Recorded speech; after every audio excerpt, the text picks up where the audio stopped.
మావా ఏంద్రా ఫోన్ చేస్తే ఫోన్ ఎత్తావు? నా బండి ఎదురా? మావా నువ్వు ఫోన్ ఎత్తితే తిడతావని చెప్పేసి ఎత్తలేదురా. అరే నువ్వు నాటకాలు తెగ మాకు, నా బండి తీసుకురాపో. మరి నా దగ్గర ప్లాన్ ఉందిరా, నీ బండి తెచ్చే ప్లాను. ఈసారి మళ్ళీ ఏం తెగ పెడదాం అనుకుంటున్నావురా? అరే ఈరోజు ఆర్సీబీకి ముంబైకి మ్యాచ్ ఉంది మావా, దాని మీద వేస్తే ఖచ్చితంగా నీ ఫోను బండి వచ్చేస్తాయి మావా. మన బండి తెగ పెట్టావు, ఇప్పుడు ఫోన్ పెట్టావు విసురు. ఈ మ్యాచ్ గెలిస్తే నా బండి, డబ్బులు, ఫోన్ అన్ని వచ్చేస్తాయి. ఏం ఆలోచిస్తున్నారా? ఫోని నీకెందుకో ఖచ్చితంగా మన RCB ఏనా? ఆర్సీబీ. 3 hours later. ఒకసారి స్కోర్ ఎంత కొట్టారు చూడవా? ఆర్సీబీ వాళ్ళు 175 కొట్టారు. ఎన్ని వసూలు బ్రో? 18 వసూలు.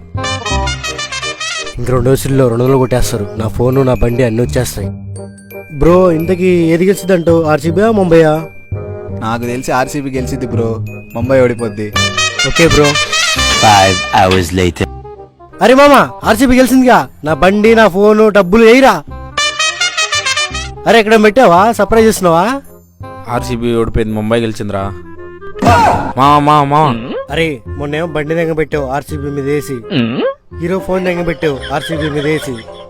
ఈసారి 15వ తారీఖు ఆర్సీబీకి సన్ రైజర్స్ మ్యాచ్ ఉందిరా, ఆర్సీబీ మీద పెట్టేద్దాం. ఇంటి కాగితాలు తాకడ పెడదాం. అరే నా కొడక, ఓసలి వెళ్ళి నా కొడక, నీ బుద్ధి ఇప్పుడు తెలిసిందిరా.